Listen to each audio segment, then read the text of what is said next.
Alors salut à tous, on se retrouve là ce soir pour présenter deux choses. Donc la première ce sera la mini-finale de Q2 qui va se dérouler entre l'équipe SPQR et l'équipe de Strawberry Face. Ça c'est un match qui se jouera mardi prochain, mardi soir 20h30. Bon, pour ceux qui veulent suivre le match en live, on le regardera. La deuxième chose qu'on verra après, ce sera la map Fetoria, donc qui sera la map qui sera jouée pour la troisième phase de qualification. Allez, c'est parti. Alors la première chose, ça va être la finale Q2 qu'on va voir. Donc ça va être une finale en 2v2 classique entre les deux équipes sur la map 12 d'équipes. On va aller voir tout de suite à quoi ressemble cette map. Alors c'est parti, je lance la partie. Donc on sera évidemment uniquement les deux équipes. Donc la partie elle commence, vous avez un starter classique sauf que vos ressources elles sont très très proches du forum. Vous avez voilà, les ressources de départ. Vous pouvez explorer, vous pouvez récupérer vos moutons. Vous avez les cerfs aussi qui sont vraiment très proches du forum. Donc c'est des ressources que vous pouvez aller récupérer assez facilement. Je sais même pas si j'ai mis les codes. Non, ok.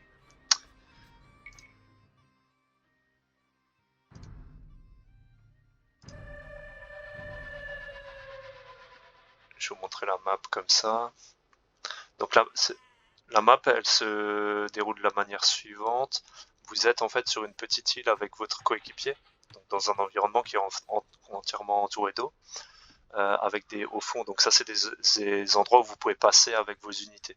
Ces hauts fonds, ils sont uniquement dirigés vers l'intérieur de la map, c'est-à-dire que vous avez juste en face votre adversaire qui va sortir par le même endroit.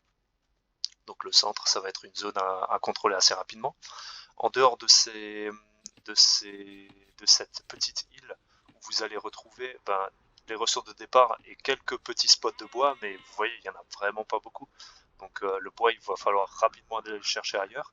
Et ailleurs, ça va être où? Ça va être sur le centre de la map, mais aussi sur les côtés, voire même à l'arrière. Et à l'arrière, vous allez retrouver des spots de minerais aussi. Donc la possibilité, c'est de sortir simplement avec ces villageois pour aller prendre les ressources qui sont au centre, ou éventuellement même de faire un port, chercher les quelques spots de boissons qui sont pas loin, faire un bateau de transport pour sortir et développer son économie aussi sur les côtés, enfin sur l'arrière et sur les côtés. Une des stratégies de base qui permettra de gagner, ça va être évidemment d'enfermer un peu son adversaire sur, sur son île en l'empêchant de sortir par ici, en l'obligeant à sortir éventuellement sur l'arrière tout en venant contrôler les côtés pour un peu l'asphyxier au fur et à mesure et avoir un contrôle sur, les, sur, les, sur la map et donc sur tous les minerais qui sont à l'extérieur. Parce qu'il y a quand même énormément de minerais sur les côtés avec un spot ici. Enfin, on le voit sur la carte, hein, là on a un spot d'or, de l'or, de l'or, de l'or. Enfin voilà, il y a quand même euh, des, des minerais un petit peu partout, donc le contrôle map va être assez important, et notamment en contrôlant cette zone au milieu qui permet aux unités de facilement sortir. Ça permet d'avoir un contrôle sur la map assez important. Voilà. Donc ça c'est la map qu'on aura qu'on aura mardi soir entre les deux équipes. Et maintenant on va voir ce qui va se passer mercredi. Donc mercredi on retrouvera l'équipe qui va perdre sur cette map, sachant que celui qui va gagner se qualifie automatiquement pour le tournoi final. Celui, celui qui va perdre rejoint les autres équipes pour la Q3. Donc là, on va aller voir ce qui se passe sur la Q3.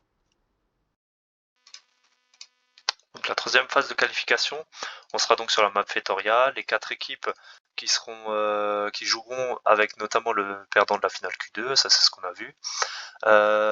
C'est une map, donc au niveau des règles, les Portugais ne pourront pas construire de Fetoria supplémentaire. Ça, c'est une des règles que j'ai intégrées à l'intérieur du jeu. Donc, si vous jouez portugais, vous n'aurez pas la possibilité de fabriquer de Fetoria supplémentaire.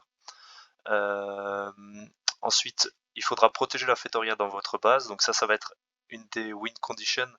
Donc, si vous cassez la Fetoria qui est à l'intérieur de la base d'un des adversaires, il est éliminé automatiquement. Et je gérerai un timer manuellement de 2 heures et si la partie dure jusqu'à ce moment-là, j'arrêterai moi manuellement la partie. Et ce sera une victoire au point, enfin un classement au point, on va dire, entre les équipes qui restent. Donc le but étant d'éliminer les équipes au fur et à mesure, à savoir que les deux qui sont encore vivants à la fin peuvent décider de s'arrêter d'eux-mêmes pour passer en finale, parce que ce sera le premier et le deuxième. Mettons, c'est cette équipe-là qui finit premier et cette équipe-là qui finit deuxième, ils passent tous les deux en finale de Q3. Mais évidemment, si à la fin des 2 heures ou avant, il n'y a plus que 2 équipes en place parce que les 2 autres équipes se sont fait éliminer, à un moment donné, on peut décider de s'arrêter et puis de passer à la finale Q3 qui se jouera soit dans la foulée, soit plus tard. Peu importe. On va aller voir la map. Alors la map... Donc la map Fetoria. Elle est composée de cette manière-là. Donc vous allez avoir dans la partie haute l'équipe 1, ensuite l'équipe 2, l'équipe 3 et l'équipe 4. Chaque équipe démarre donc avec une base avec assez de maisons pour 200 de population, un forum, un villageois et un hussard. Et donc ça c'est la base. Vous avez votre Fetoria qui est à l'arrière, donc ça c'est la Fetoria qu'il faut absolument protéger pour le déroulement de la partie, parce que si elle est cassée, vous êtes éliminé d'office, et par extension, si vous allez sur l'équipe adverse et vous leur cassez leur Fetoria, c'est le joueur adverse qui est éliminé. Au milieu, vous allez avoir aussi, donc le joueur 1 contrôle cette Fetoria aussi. Le joueur 2 contrôle cette Fetoria, et à chaque fois, ces Fetoria qui sont au centre sont en vis-à-vis direct avec une des Fetoria adverses. Vous aurez remarqué aussi qu'il y a des zones d'eau, avec des Fetoria qui, elles, sont neutres. Donc, il y en a au nombre de 5. 1, 2, 3, 4, 5. Et ces Fetoria, pour les atteindre, il est nécessaire de construire un port, de prendre un bateau de transport, et de déposer une unité sur la Terre pour aller prendre le contrôle de cette Fetoria.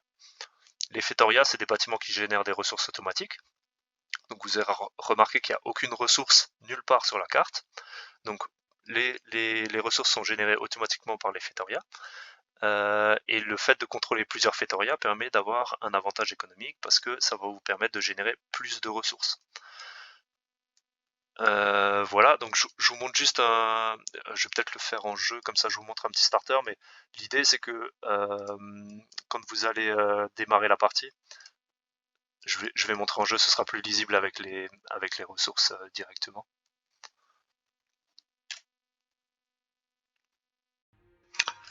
Donc je lance juste une partie pour qu'on puisse la voir en vrai. Donc on démarre effectivement avec ces unités là. Et vous voyez au niveau des ressources, ça monte progressivement. Et l'idée c'est que au début, ce qui va être important, ça va être de récupérer les Fetoria qui sont neutres. Donc pour cela, il va falloir que je vienne ici et que je construise un port. Sauf que pour construire un port, il va me falloir 150 de bois. Et vous voyez que le bois, c'est pas ce qui monte le plus vite non plus. Donc il va falloir certainement attendre de pouvoir construire son port. Donc pendant ce temps, on peut aller scouter par exemple, on peut faire ce qu'on veut.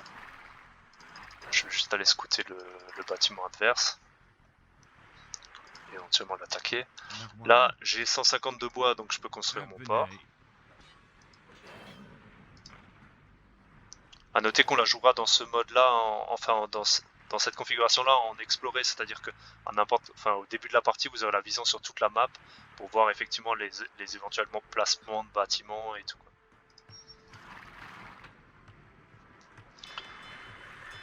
Donc là, mon port est construit. Pour construire un navire de transport, il me faut 125 de bois, donc là je suis obligé d'attendre un petit peu pour construire, mon navire de transport. Donc dès que j'ai 125 de bois, la case s'active, donc je peux lancer l'activation.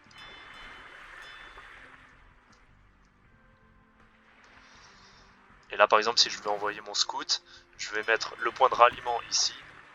Comme ça le navire de transport, quand il sort, il sortira directement à cet endroit-là. Je pourrais mettre mon scout dedans et après aller chercher la Fetoria. Pendant ce temps, lui, peu... on sait pas. On n'a pas de bois pour construire des bâtiments, donc pour l'instant on va le laisser en attente. Là, je mets mon scout à l'intérieur.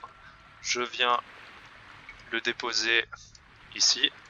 Et avec mon scout, je vais aller prendre le contrôle de cette Feitoria. Et dorénavant, les ressources vont monter plus vite puisque je possède une Feitoria supplémentaire. Voilà, ça c'est un exemple de petit starter.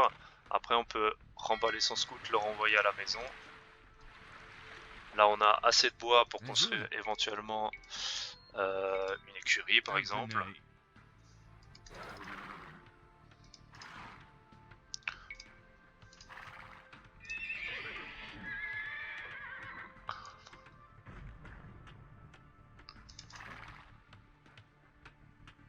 Je sais pas ce qu'il a fait lui, il vient de casser son forum, c'est n'importe quoi.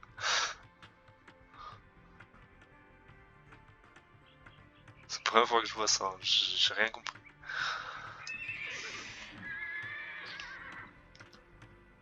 Une fois que j'ai mon écurie, je peux commencer à produire de l'armée par exemple. Et on peut aussi éventuellement passer à l'âge suivant. Là il me faut un deuxième bâtiment, donc on va par exemple construire une forge.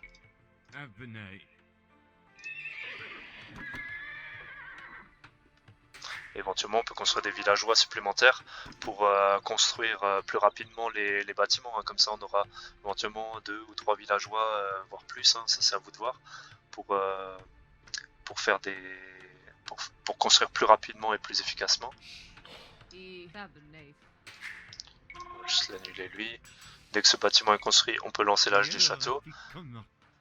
Suivant ce que les autres ont fait ou les stratégies d'équipe, on peut aussi aller chercher avec un port la Feitoria qui est au milieu.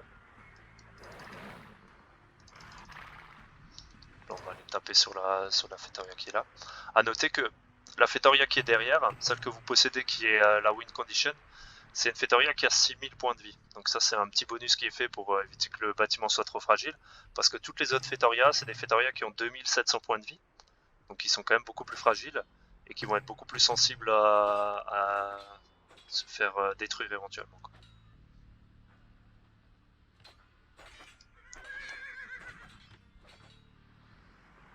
Donc là on est en train de passer à l'âge des châteaux. Là je construis mon port pour aller récupérer la Feitoria qui est là.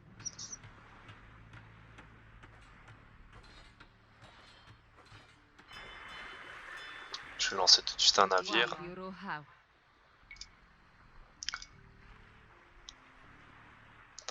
On peut faire un marché pour échanger quelques ressources.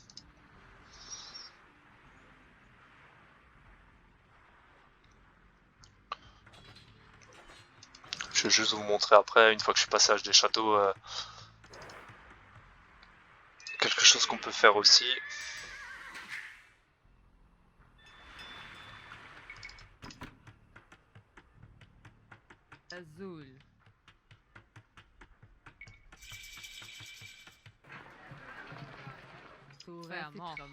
Donc là je vais construire un monastère.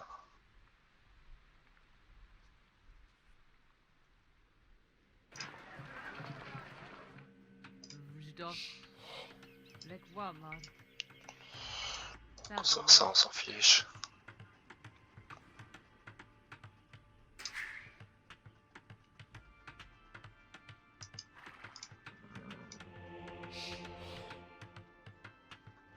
Là, je vais construire un moine tout de suite. Et après on va faire développer cette technologie. Donc rédemption, les moines peuvent convertir les bâtiments ennemis.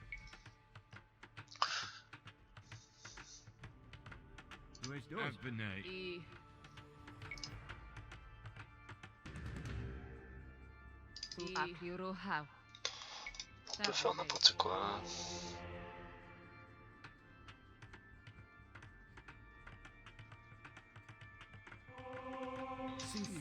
Voilà.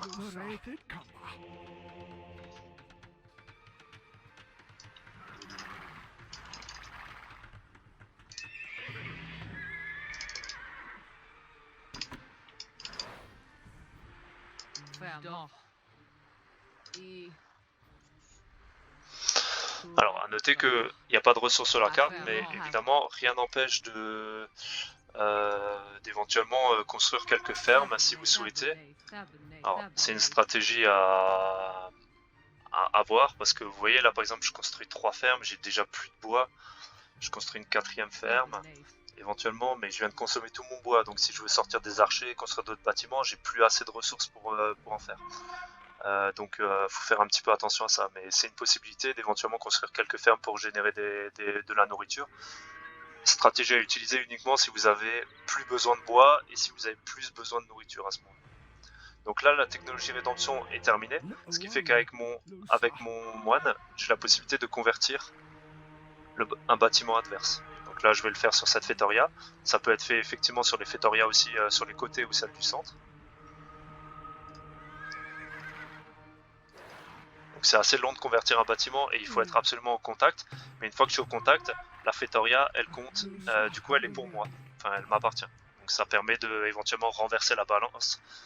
Sachant que cette Fétoria avant elle donnait des ressources à mon adversaire, là elle lui en donne plus et en plus elle m'en donne à moi, donc mes ressources vont augmenter beaucoup plus rapidement.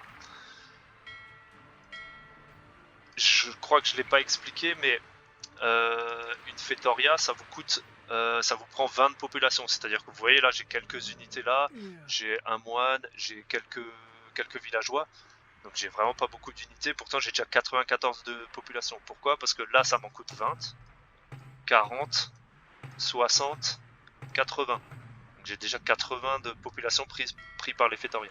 Si maintenant je vais prendre celle qui est au milieu, vous voyez, je suis passé à 114 de population parce que du coup la Fétoria me prend 20 de population supplémentaire.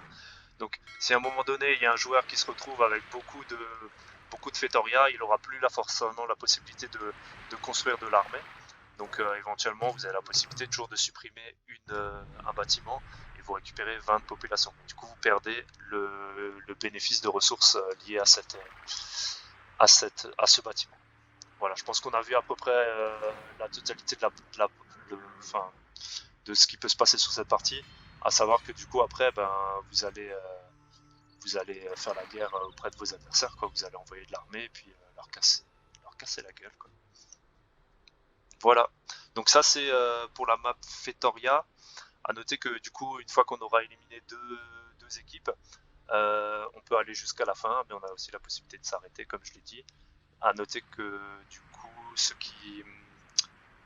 qui resteront, donc le premier et le deuxième, se retrouveront dans une finale de Q3 sur la map Tunnel Amazonien. Mais tout ça on verra pour la suite. Voilà.